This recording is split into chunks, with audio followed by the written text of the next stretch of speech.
What's up? What's up? What's up, ladies and gentlemen, and welcome back to TD FinStalk, home of the real Miami Dolphin fans. We are live, yes, here on Wednesday night. We don't have any sports. We don't have no NBA, no NFL, but you know what you got?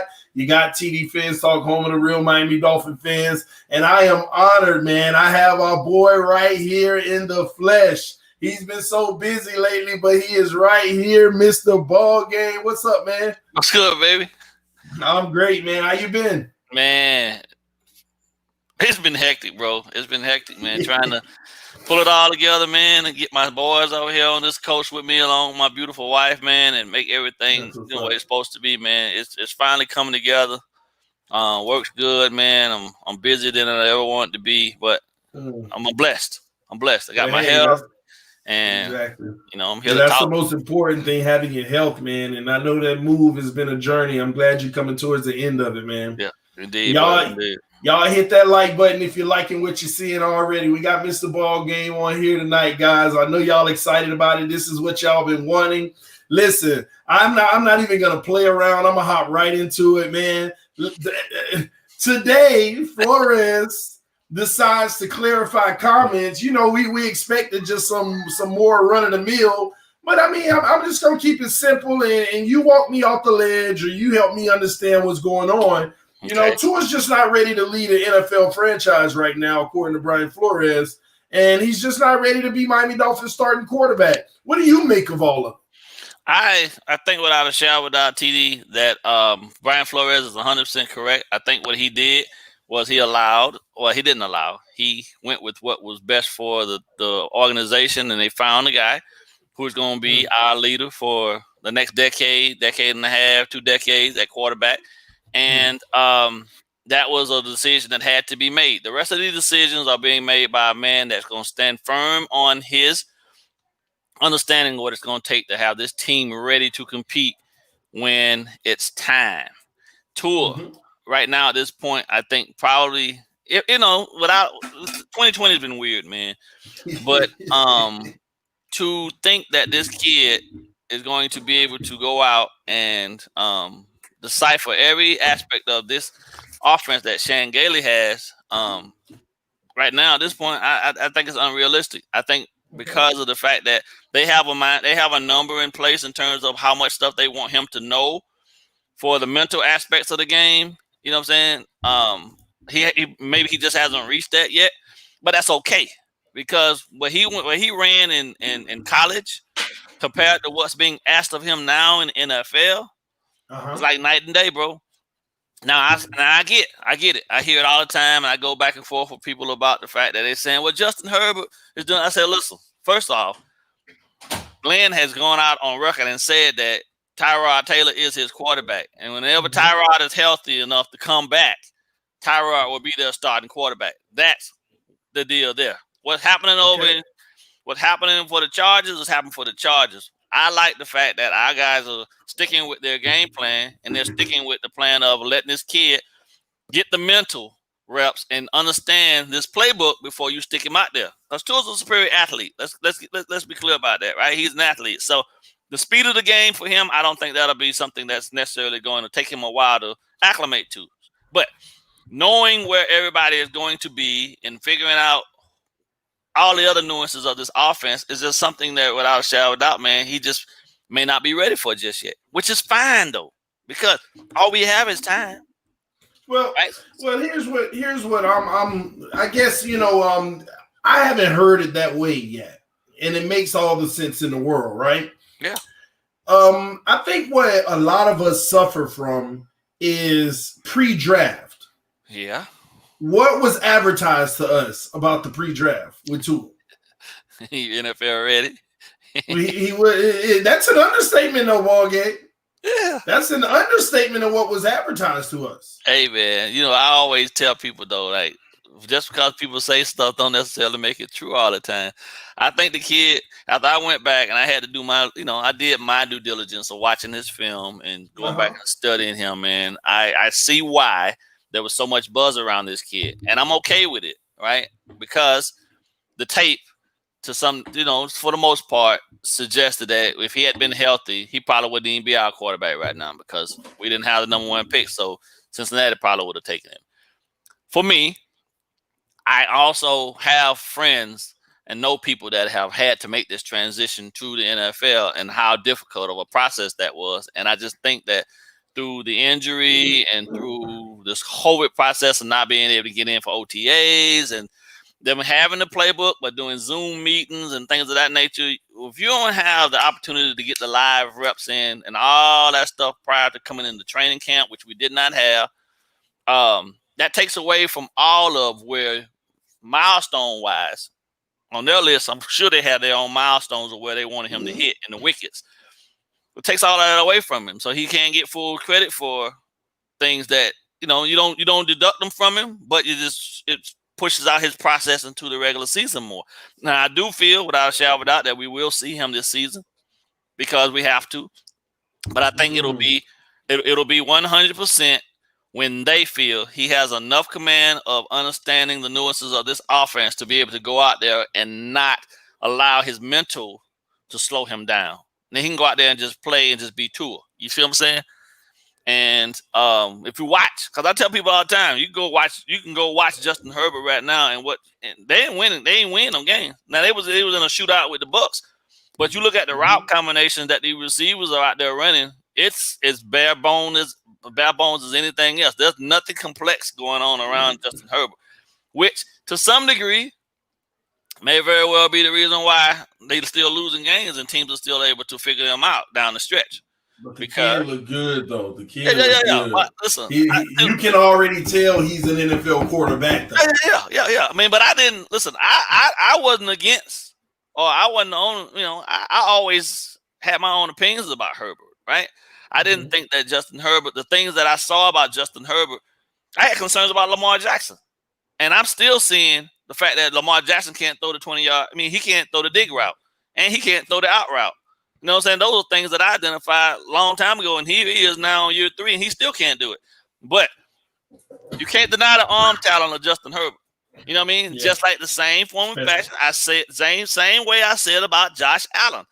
I'm not a Buffalo fan. Everybody and anybody that know me know that, but that kid has progressively every year gotten better. And then what they did, without a shadow of a doubt, is went out and got him arguably the best wide receiver to take away his inaccuracies. A guy that's catch radius is ridiculous. And now you see it. Who's in conversation? Did you ever imagine that there will be a day that they be talking about Josh Allen? True. Take this off. Josh Allen as an early MVP candidate? Come on, man. So, and I don't like it. Me either. Because all we're doing is turning the torch from Belichick and Brady to McDermott and Allen. And they still in the same division. It's still going to be a problem for us. And that kid ain't going nowhere, man, because they did exactly what we're trying to do right now. And that's why I tell people, man, this is a process. It's a marathon, not a sprint. If anybody assumes without a shadow of a doubt that the Dolphins – now, hold on. Let me back up off of that. The first four games of last season, we got mollywopped. Yes, destroyed. We've lost by an average of 7 points. That's the improvement that a lot of people don't recognize right now. Night and day. Yes. And I don't understand. I don't understand. There's people attacking me. Bro, this team still sucks, blah, blah, blah. Where's the improvement? That's because did you not watch last year start compared to this year's start? I know it's not showing up in the win-loss column, but we've been in the fourth quarter of every game. We feel like if we did this or that, we had a chance. There were games last year that we got beat so bad that you could look at the tape and you could write down 10 different things that you thought we needed to work on, and there were 15 others that you never get to. I can't do that with these games that we've just had over the last 4 weeks. These games it's just small things here and there that needs to be corrected. Little mistakes here and there. It's like building a car, right? And then the first time you take the car out, something springs a leak on it. So you take it back in the garage, you tweak that a bit, and you tweak it a little too much maybe. And then because think about it. First game, we gave up all sorts of passing yards. Right? And still only gave up, 21 points? 21 points. Second game we came out, we gave up a whole bunch of rushing yards. Yards. Tweaked it. Third game we came out, handle Jacksonville. Mm-hmm. Fourth game we come out, we're in with arguably the guy who's playing without the best football he's played in the last 6-7 years of his career, and took them and almost won and lost by 8. Right? Yep. That's a good Seattle Seahawks team. I don't care what anybody said. Bobby Wagner and KJ Wright carry that defense, and those guys are Hall of Famers. And for us to go out there and be able to compete with them, which is what most people forget. The Dolphins weren't very competitive last year until the last 6-7 weeks of the season. The first couple weeks, it was a wrap. We were without a shadow, without the bad news bears all over again. And I get it, but that's not what I see every Sunday now. I see guys out there learning this system, committed themselves to the system, and I have to tell people this all the time. For the amount of success that we've had thus far in averaging almost 30-some points a game, you know what I'm saying? That's huge. Because last year we had games where we could barely even get 6-7 points, 10 points. You feel what I'm saying? Progress is everywhere. You just have to be willing to actually de-escalate the thought process. The anxiety of, oh, we're going to suck again, because they told you from the beginning, we've never seen this before. We've never went through a rebuild, and a rebuild is ugly. But what I'm seeing right now is glimmers and shimmers of nothing but success for us long-term down the pipeline. Yeah. And I'm seeing and watching a guy who, without a shadow of a doubt, most of the fan base had wrote off and called a bust, go out there every week, not even 100%, and he's putting up arguably the best. Parker is doing work. True. So if people can't, if the fans can't rally around right now the fact that playing hurt too, putting Tua out there right now is not going to enhance things that much. And Ryan Fitzpatrick really is not really playing that bad, bro. But when you say, well, he's not playing that bad, but he's not taking advantage of every opportunity. I think. Listen, I put Now, it's two interceptions last week. I put one on him. The other one was a tip ball. And he I'm actually not talking about interceptions. Okay. So I'm talking about the facet of the game where we are happy that he got a 7-yard completion for the first down, but then you have a guy floating in the middle of the field wide open for 25 yards. Yeah. When you watch the film, a lot of that's actually happening. It's the decision making. We don't notice it real time because it's a successful completion. Let's keep it going. Right. But when you look at the film, he's not really surveying the film. He knows where he wants to go. He see it there. He takes it, but he's not taking advantage of better opportunities. I was because in games where we're kicking all those field goals, that's the game that shows you if better opportunities was there, in which there were. Yeah. And now, if we are talking about interceptions, I'm not even talking about the ones he threw. What about the ones that were dropped? Yeah. There were 4 of them in the last game that were dropped. But you got the one in the end zone of Preston. That's a teardrop pass. He threw a beeline bullet. Yeah. I think when you have a guy, man, who's out there, right, and he's throwing the ball 45 times a game. True. That's a bad game plan. Yes. Right? Especially when you have an elder. I wouldn't call him elderly, but you have an older quarterback who, without a shadow of a doubt, has proven to you over time, maybe his arm strength and things of that nature has diminished a bit. He shouldn't have to go out there and shoulder that as well. Now, why do we abandon the run game in the second half? My question. Right? Good point. So then you just made it. You made it that much easier for a depleted Seattle Seahawks defense to disrupt your passing lanes and do certain things up front. Now, mind you, they only rushed 4, but they consistently rushed 4, and they rotated guys in enough to keep them fresh up front because we abandoned the run game. So then at that point, all they got to do is tee off. True. And I don't necessarily think that even through all of that and through these 4 games, because be mindful of the fact if anybody is following, I said we'd be 1-3 through these first 4 games. I predicted it just because I knew the nature of where a lot of those other teams were in terms of their development. And now we got this Sunday the NFC champs until somebody else dethroned them coming in. Yeah, they got injuries, but that's still a good San Francisco 49er team. Exactly. And now we got to travel. You're right. I remember you saying 1-3 when you told me to be realistic. And I told you why not 4-0. But I want to back up for a second, Ballgame, because we ain't gonna run away from something else here. Okay, let's do it. So you made a point, which I agree with, by the way, that this team is preparing for the future, and you see us headed in the right direction.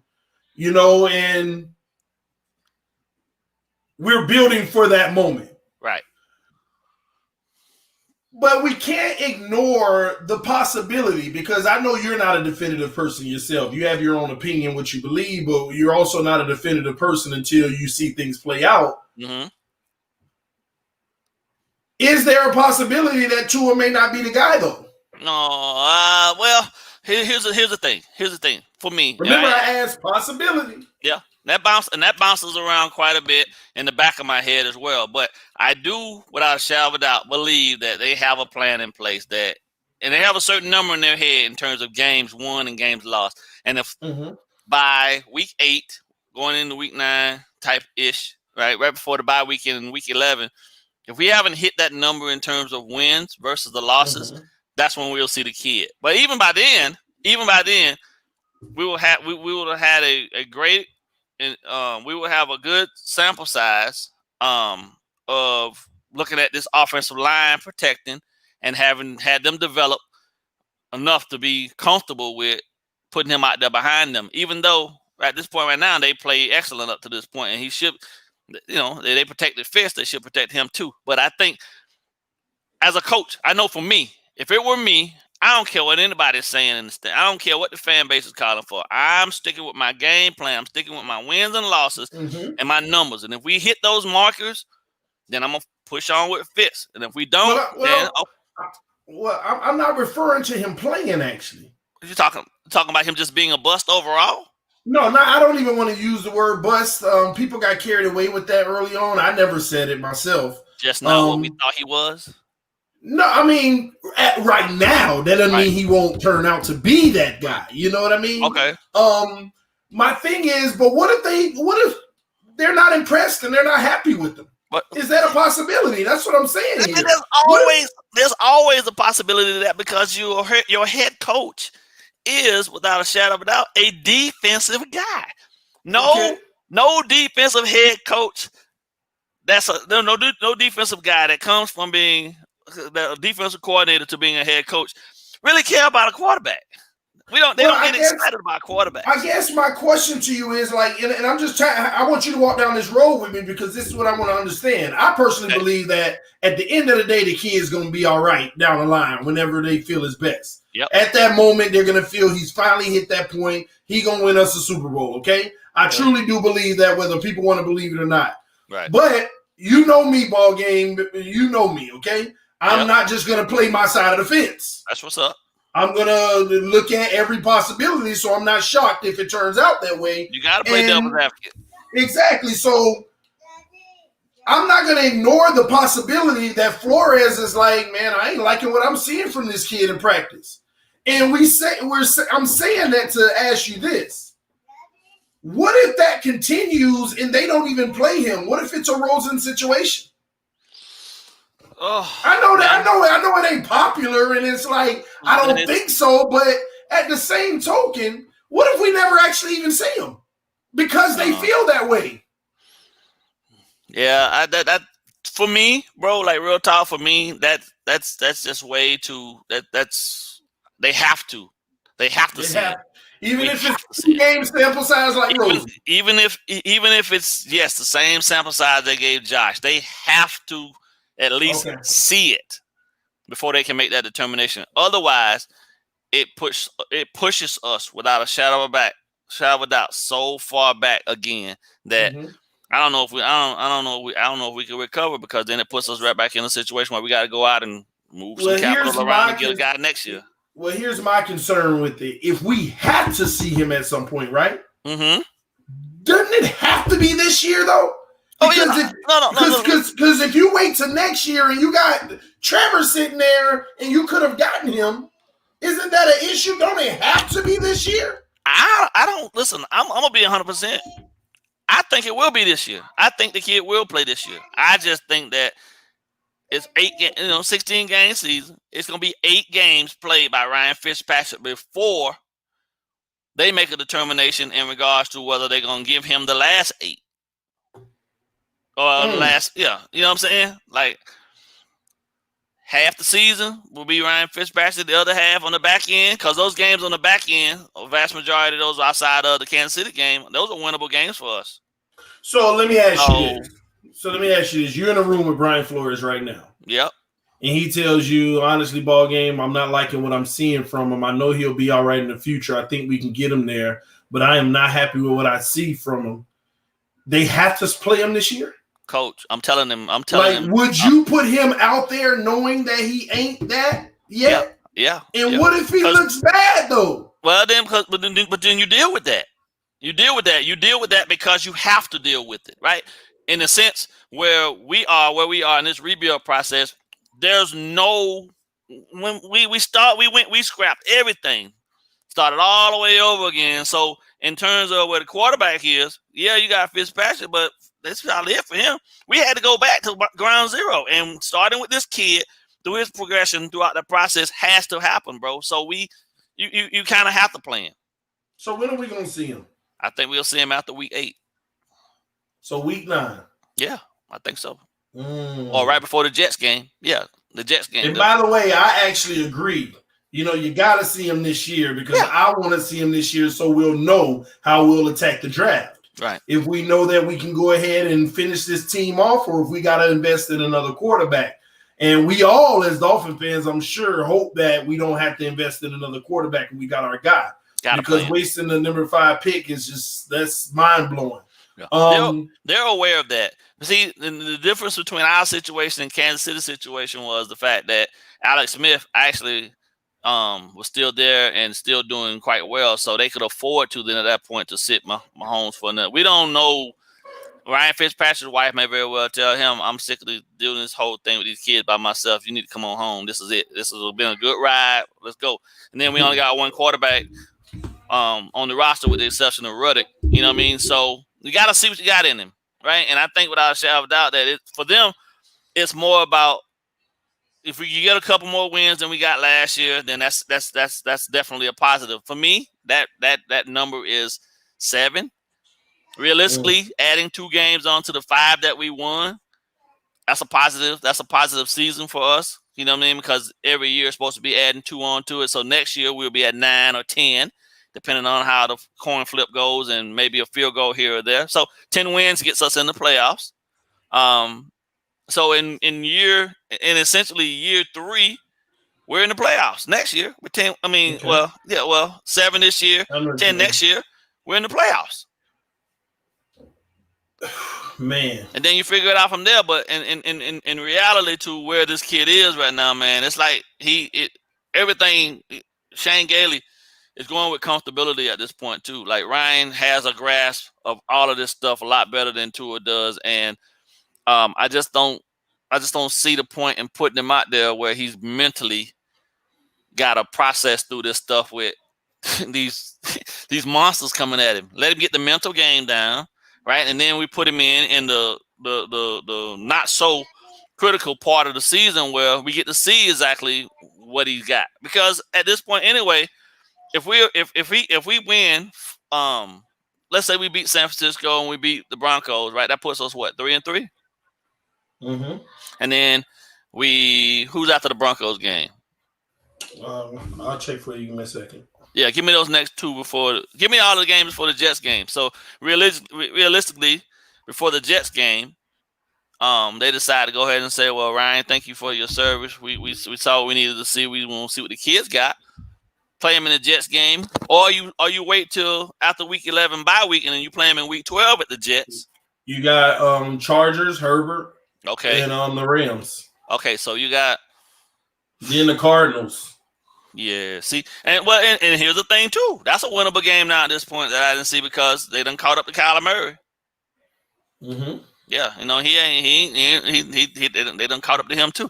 My thing is, yes, we have to see him, and we have to see him this season. And I believe they have a plan in place that's gonna afford that process to happen.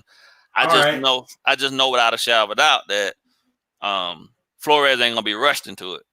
So we get to week 12. Mm-hmm. Fitz still losing games. Mm-hmm. We done won 4 games, 4-8, and we still ain't got Tua. Now what? Oh, yeah, that's a problem. That's a problem. At what point is it a problem? Is it 12? Is it 11, 10, 9? Hold on. Let me back up. I can't really say that's a huge problem when in our actuality we're still thinking about the possibility. I mean, it's a rebuild. So but we gotta know, don't we? You only need 2 games. You gave Josh 2 games. You only need 2. Stop. 2 games at the end of the season. Buffalo might even sit the team in the last game if they stay on this. I'm thinking I'm 100% certain he'll get a larger sample size to go off of. But the Jets game would be perfect. I think that'll be the perfect time to make the transition. Yeah, and see what we got. I think it's perfect to make the transition for Jets game, the first one, because you get thrown into the fire versus the Jets. Then you got to bye week to actually prepare for them again and learn from your mistakes or whatever. And say, here's your test. Show me the Jets again. You got a feel of them. Now that is a good move. So you let Ryan Fitzpatrick get us through the Rams game. And then the Cardinals right after that. Well, okay. So we get past the Cardinals. 9 games in, and then from there, let him start with the Jets. So last thing on the Tua thing before we move on real quick. So if we don't see him this year, does that tell us anything? Yeah, it'll tell us that they ain't sold on him. He ain't the guy. All right. Because I don't understand for any other reason other than they just don't look good. But I haven't listened, man. I haven't seen anything or heard anything that would suggest that the kid's not progressing. You know what I mean? But we also haven't heard anything that suggests that he is. I think a lot of that's by design though, bro, because they understand and know that the fan base is hungry and they want to know what the hell's going on. But we don't know. That's the thing. I'm not. Listen, as a head coach, I'm not coming out and saying, okay, well, I'm gonna start him at week 10. I wouldn't do that. No. I get that. It's just interesting to me that usually around this time, you at least got some tangible things that the coaches are saying. I love the way he does X. I love the way he does Y. I'm hearing things like, he comes in, he works hard. He's getting better. He asks all the right questions. They even interviewed Christian Wilkins, and it shocked me to hear Christian Wilkins' response. He didn't, how a player would freely be like, man, this kid is special, man. This kid out there, man, making it look easy. Christian Wilkins said, he's a very talented kid. He works hard. Everybody's saying that he works hard. Bro, come on. Something wrong with that for me. You know what that is? That's like what that is? Man. Let me tell you what that is. That's like PR. He's working hard. I admire his hard work. His dedication. You want to know what that is? You don't want to know what that is? That's Brian Flores pulling the whole team into the meeting room and standing up there. Maybe. No one. And I repeat. Whenever y'all ask any questions about what is going on with Tua Tagovailoa, no one, and I repeat, no one here better go off script. This is what you say, and this is it. You're right. You're right. Christian Wilkins is a real high energy guy. Yes. For him to give you a very mundane he works very hard. That's all Brian Flores telling them. Y'all keep your mouth shut. I hope so, Ballgame, because if it ain't, then that's why I'm like, if it's not, this ain't good. And to be honest with you, if I was in that position, I'd have my guys doing the same thing. Don't tell them nothing. Fair. But then but that's where it contradicts for me. I see Brian Flores being like that to an extent. But to address the team, Brian Flores ain't the type to give him, single him out to praise him, because that's kind of like a praise moment, is it not? Let me ask you a question. You were there on draft night. Who did he get more excited about the pick for? Was it for Tua Tagovailoa or for Raekwon Davis? Raekwon Davis. He was. What you say? Raekwon, he was up in there. That's the difference Because between you having an offense. He's sitting there with his thumb like this. That's the difference between a guy being an offensive head coach and a guy being a defensive-minded head coach. I'm telling you, bro, the kid has to hit certain wickets for Brian to go ahead and check the box to say, okay, we ready now. I just hope that he reaches those. He will. Come on, we have to. Listen. If nothing else at this point now, we have to believe that he will. We have to. We don't have anything else at this point, man. We went rock bottom last year and still won 5 games. True. 7 this year as a bonus. 3 more added on the next year's 10, and then anything after that is going to be gravy because I think we'll stay there consistently because we have drafted well. All these young kids getting all these reps. I don't care what anybody out there saying, and if you want to go one-on-one and talk about it and have a face-to-face, I don't care what you want to do. Stop talking crap about Noah Igbenogany. Leave him alone. I actually ignore people when they do that. That kid is getting the most valuable experience that he could ever have received in his life out there lining up against top-tier wide receivers every Sunday. And, yeah, he getting his butt handed to him at times, but he ain't going to be like that forever, folks. He's a rookie. The kid, listen, 4 games in. Talented. Leave that kid alone. Leave him alone. And the kid is talented. And I told people, if Tua was starting right now, he was throwing picks and making mistakes. You leave him alone because he's a rookie. Let him sort it out. But he's getting valuable experience, though. That's another reason why I wanted him to start. I want the answers, and he could be getting valuable experience at the same time. Because I think we've already proven his O-line is competent enough. The only thing for me, man, and there's a lot of positions that I say without a shadow, I throw them to the wolves, let them learn on the fly. But quarterback's not one of them for me. And that's because in these offenses, like the Shane Gailey offense, these wide receivers have at a minimum 3 hot reads that they have to perform. And the quarterback has to know if it's 3 wide receivers out there and that tight end, that's 12 different route combinations. Well, 4 different, but 12 different route. 16 actually, if you think about it. 16 different route combinations that he's got to factor in, plus the blocking and protection from the running back so he don't stumble over them, and the pass protection from the line. That's a lot. People don't take that into consideration, bro. Yeah. You're right. At the quarterback position, you're 100% right. But again, I think here's what people suffer from. They suffer from what we were told before we drafted them, Ballgame. Let's not ignore that. We were told that this was the greatest thing since sliced bread, that this kid, day one, would come in, shock everybody. He would be starting day one. He'd be one of the top best quarterbacks in the league, game one. This is what we were told, and it was like it was beat so much. It was beat so much into us. I would without a shadow of a doubt.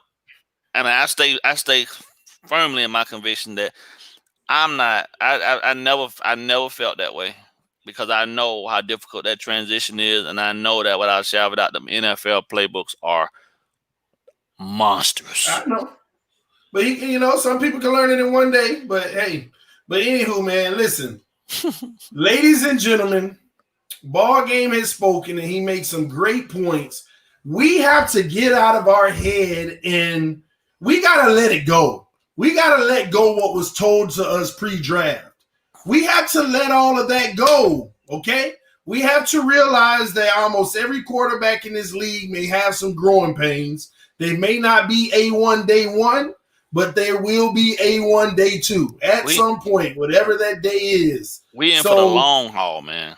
Marathon. Yeah, it's about the long haul. Let's not get ahead of ourselves. I think there's a lot of disappointment because we were so excited about he's going to beat out in camp and just dust everybody. Right. Rosen ain't got a shot. Fitz, he going to make look like a child, and he's just going to be the day one starter. And that's not the case, y'all. And we don't have to go any more past that and try to prove our point even extra.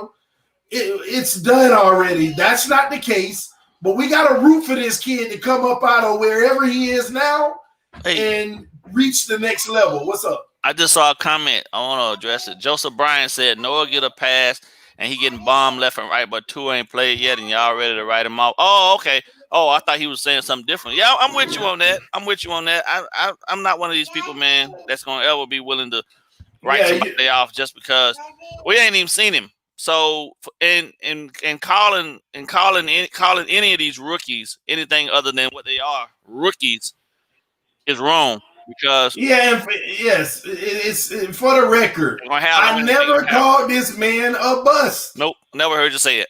I never said today. I never said he was a bust. Oh. All I did is explore the possibility that what if Flores don't like him, don't like his game. That's it. That does not make him a bust. And I also said I don't believe he's a bust. Right. People's going to ignore me saying that right now. I do not believe Tua Tagovailoa is a bust. I do believe that he is not ready at this point, but he will be. We have to be optimistic about that. If you're a Dolphin fan, you don't want to have wasted a number 5 overall pick. Right. You have to. But that ain't going to stop me from talking about if that is the case, this is what we need to do. And I know that's forward thinking. It's just that Flores leaving us to think all kind of crazy stuff right now, man. Leaving us to think all kind of stuff, man. I like the fact he's playing the long game, man. But time will tell. Time will tell. It always does. That's the important thing. It always does, man. Any last things you got for the ball game? Nah, man. Other than I want people to really take into the fact that we stripped this thing down to bare bones and built it up. It takes time, man. The continuity, the fact that we've seen the type of success on offense that we've seen, and on defense for that matter, in the short period of time, man, is nothing short of amazing, because that's generally not the way it works. There's still supposed to be some blowouts that's supposed to happen, because it's not like we haven't played some good teams. And if you look at the records of the teams, I think overall combined they're 11-4. You know what I'm saying? And people are talking about like we talked about it over on the Broad Network. The Cleveland Browns are 3-1, yeah, but the combined record of the teams they played is 6-9-1. So they played the bottom. They played the bottom tier of the NFL, and we played the guys on the top. You know what I mean? That are doing their positioning to get into the playoffs because they're quality teams, and we've held our own against all of them, arguably. So just keep rallying, keep supporting the team, and just being optimistic that we can continue to go out every week and compete and get better. Because that's really what matters the most, is that we go out there and compete, get better, and the guys aren't going out making the same mistakes from the week prior that they make. They don't make the same mistakes going forward. And I haven't seen much of that. I think everything that Noah's getting right now is nothing short of valuable experience, man. Because look at Jeff Okudah. He was the number one corner taken off the board, and he up there getting baptized way worse than Noah getting. It ain't even close. Like you can see the spirit in him leaving his body. That young man is up there catching hell right now. Wow. Well, man, thank you so much, Ball Game, man. And a lot of people, I know y'all be asking for Ball Game, and you love hearing Ball Game. So let them know where the podcast is, bro. Oh yeah, we over on the Broad Network, man. We on myself, Reason, and the soon to be hopefully Hall of Famer Richmond Well. Better be. Yeah. Over on the Broad Network. Probably now at this point you can go and you can type it in the Finside NFL, and then you can find us over there. We're gonna be over there for the duration. The Broad Network has asked us to come on board, and then shortly here, hopefully, like I said, I'll be bringing my sons into the fold, man, and we're gonna be doing it 3T. So I can't wait, man. Yeah. But as always, man, I love coming, man. Hey, anytime you need me, brother, I'm here, man. And people in the chat, I'm not hard to find. Y'all can find me on Twitter at KCTSR. My email. I mean, I can put that in the chat too. It don't matter to me, man. If you want to talk football, whatever the case may be, say you just want to chop it up about life or whatever, I'm around. You know what I mean? I will return your calls. I will return your tweets. I will return your messages, because one thing about it, we all supposed to be in this together. And if I need to talk anybody off the ledge, I'm all for it, because I've been around this team for 36 years and I've never seen a rebuild. So if I can be optimistic, y'all need to be optimistic too. Thanks. Well, thank you so much, man. Y'all already know what time it is. You just heard from Mr. Ballgame, the legend himself. I appreciate you, homie, as always. Ladies and gentlemen, coming up next at the 9 p.m. hour, we have the Wednesday night AFC East panel roundtable conversation. Buffalo Bills, New York Jets, New England Patriots. This is going to be a good one. And it's right here on TD Fans Talk. We get to laugh at some of their demise and their issues. All right. So y'all stay tuned. The stream will start in literally 10 minutes at 9 p.m.